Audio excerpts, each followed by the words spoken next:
Hey, welcome back to my channel, Duct Tape Mechanic. And in this video, I'm going to show you how to fix a Electrolux electric dryer that's not heating. So if you find this video to be helpful, make sure you subscribe to my channel for more DIY and tinkering videos. So here is the dryer in question. It's an Electrolux front load style dryer. And this video is going to be applicable to pretty much any sort of Electrolux dryer that looks like this. Obviously it has to be electric, but if you're curious, I will show you what the model number to this one is. They kind of always put this one in the upper corner right here, and that is the model number starting with EI. Alright, so the very first thing to do before you start opening up the dryer is to unplug it and then get a multimeter. So something like this, and put it into voltage AC, so the V with a squiggly line on it, and stick it in the outlet of the dryer. So obviously you pull the plug of the dryer and you stick these probes in there and make sure you get 240 volts. Countless number of times I've come across instances where people say their dryer's not heating, but when you check their outlet, they're only getting 120 volts. They're not getting their full 240. So when that happens, the dryer can still turn on and the motor can still spin, but the heating element isn't getting the correct voltage. So if that happens, you have an electrical issue. Either you have a bad, one leg of the breaker's bad, or most likely the outlet itself needs to be replaced. But anyways, that's a problem for an electrician, not for an appliance repair technician. Anyways, after you verify that you're not getting 240 volts, go ahead and leave the dryer unplugged and we'll proceed to fixing it. Alright, so first thing we're going to do is we're going to come to the back of the dryer right here, and we're going to undo these two Phillips head screws. So one right there and the other one right there. After removing those two screws, you should be able to grab the top of the dryer and push it back out and out of there. After that, we're going to be removing this display panel right here. To do that, first we need to unconnect this wire from the control board. So if you look carefully, it's connected to the control board back here. You should be able to just pull it out, pushing down on the tab and pulling it. A little bit difficult to do with just one hand, so I will position my camera on the tripod and then kind of push down on the tab while pulling it back out. Let's see, there we go. And then there's also two Phillips head screws that hold on the panel, and it's a little bit easy to get confused which ones they are since there's two on each side, but you need to remove these ones right here, the ones on the metal bracket. So that one there and that one there. Forgot to mention that you will also need to undo this electrical connector. I didn't just see it there.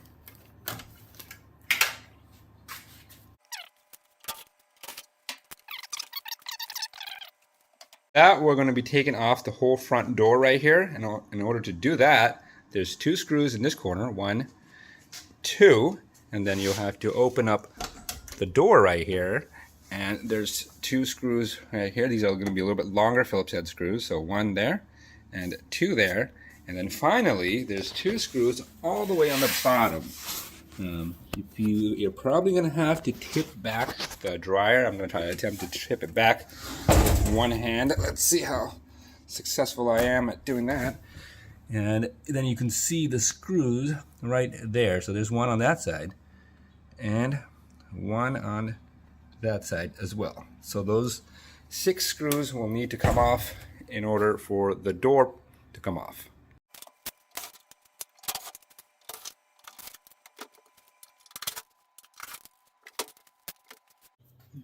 Then we should be able to kind of grab the door and pull up on it and get it out. There we go. There we go. But there is a connector right there on the bottom that we need to undo before we can completely remove the door right there. So we're just going to grab that, pinch that part and pull it right out. Alright, so then after that, we need to undo these 4 screws. So there's 1, 2, and that's what's holding on this panel for the control board. And then there's 2 on the bottom, 3, or 1, 2. So that's 4 in total. Once we do that, we should be able to lift out this bulkhead right here. Now obviously you can pull that wire out for the light.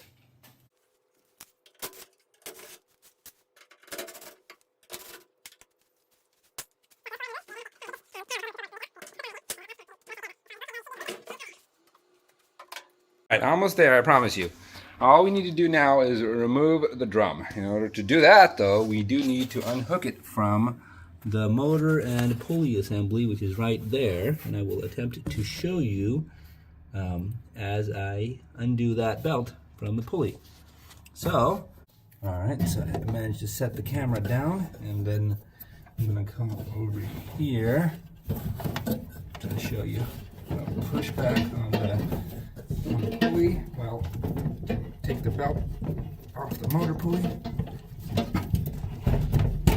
There we go. Alright, so with the belt all loosened up, you should be able to just grab the drum if you like. I like to get a marker right here, and I mark the front of the drum, F, so I know which one faces the front and which one faces the back.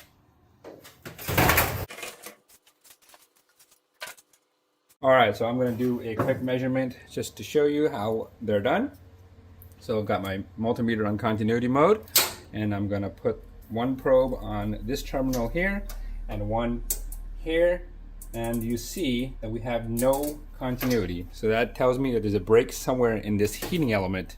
And if you did have continuity on the first terminal, you also do want to check the continuity on the second and third one as well. So all 3 should have continuity when you measure it against this post here. Oh, if you do determine that the heating element is good, so all 3 have continuity, you want to move on to the thermal fuse, which is back here. And if that one doesn't have continuity, then it's just that part that needs to be replaced. Now, I will be linking a part that has the heating element, the thermal fuse, and this thermostat all in a packet for less than 70 bucks. So if you don't want to measure, or if you don't want to take the risk of having this thing open and guessing what part is bad, you could just replace all 3 of them, because they're all in a kit. So to test the thermal fuse, it's pretty much the same concept, that you undo 1 terminal and then have your multimeter in continuity mode. You're just gonna set it right here. You should be able to hear the beep, and then just check to see if you have continuity across the terminals. And we do, so that tells us that our thermal fuse is good. But like I said, the kit I have, I'm just going to replace all 3 of these components, because the thermostat itself is a little bit more difficult to test. You have to measure the resistance at different temperatures in order to properly test that. Alright, so to actually replace the heating element, we want to go ahead and undo all of the remaining terminals that are still connected. Now, it is a wise idea to use a screwdriver, because if you try to pull these up, I have so many times broken off these spade connectors, so then it's a hassle. So it's better just kind of pry them up with a screwdriver, and go ahead and do that for all of them, including the one on this side as well. You may want to take a picture if you think you might get confused, because you don't want to get these things mixed up. All right, after we've gotten all of our wiring disconnected, we're going to undo these 2 screws. So 1 and 2.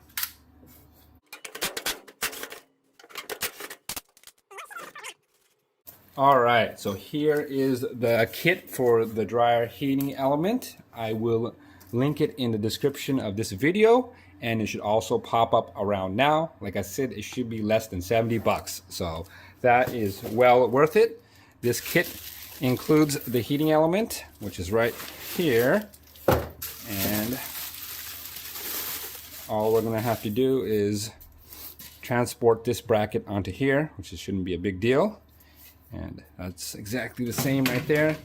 And it also includes the thermostat right here, and also the thermal fuse. So just in case if you needed those, or if you wanted to do all of them at once, which is I recommend, so you don't have to open this machine up if you misdiagnose something again. So the first step we're going to do is we're going to transfer this little bracket onto the new heating element. All right, it's just being held in with 2 Phillips screws right there.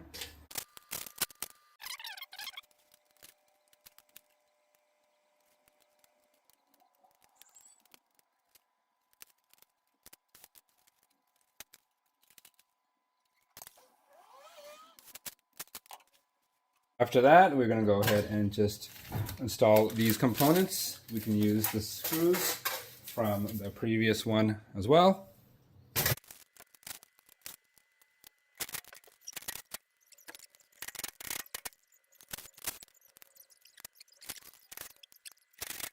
I got the bracket transferred over from the old heating element to this new one. Then I also installed a new thermal fuse and a new thermostat on this one. So we're ready to install the new heating element.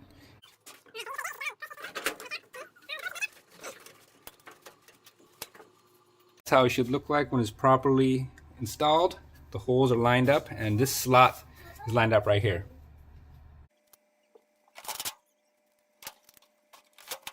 Alright, so once you do that, all you gotta do now is put all the wires back on.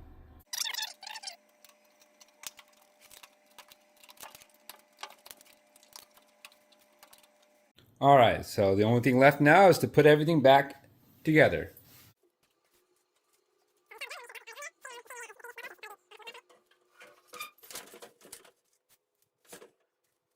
So now it's probably the most difficult part, which is making sure that the belt is installed properly. So we got the belt right here, and we got the motor pulley right here. This one, I kind of like to put it onto the motor pulley first, and then we're going to just loop it behind the idler, and I just feel like it goes on a little bit easier like that. So I've already put it onto the motor pulley, and now I'm just going to pull back on the idler. I'm just going to loop it on like that, and there we go. When it's all done, it should look something like that. So we got the belt, the teeth are facing inwards towards the barrel. I'm going to try to show you. That's the motor pulley right there.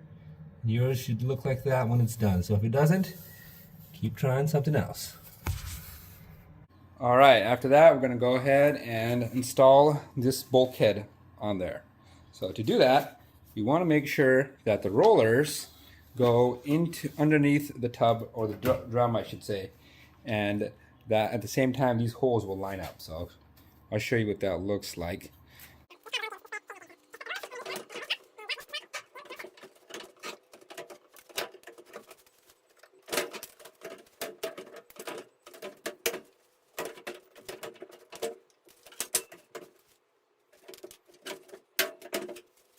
The bulkhead is properly lined up. It should be able to hold itself up without any sort of screws because these tabs are locked in. After that, we're going to go ahead and get this panel for the control board and stick it in there and put those 2 screws like in. And we're going to put these bottom 2 screws in as well.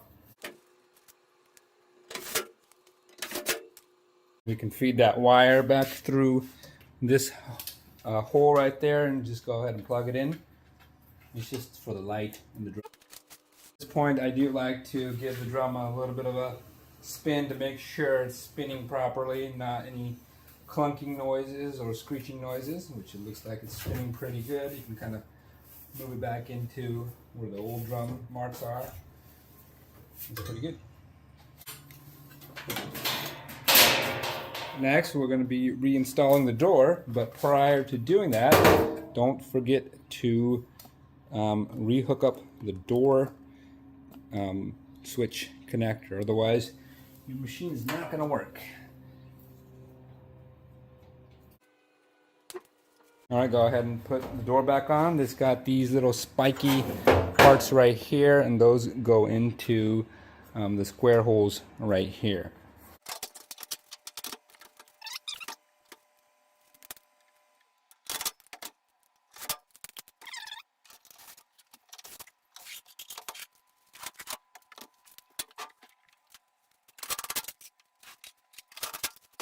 After that, we're going to go ahead and put the display panel back on.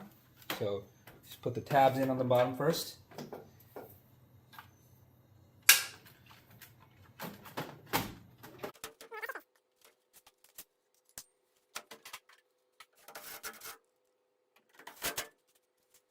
Don't forget to connect it to the control board.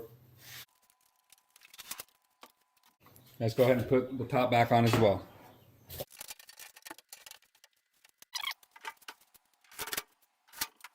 Here we got the dryer all hooked up to my test station, and it's currently drying. We're going to come to the back. I'm going to use my little laser thermometer to see what we're reading. And as you can tell, it is certainly beginning to heat up nice and toasty. I would definitely say that that machine has been repaired. So if you found that video to be helpful, make sure you hit the thumbs up sign.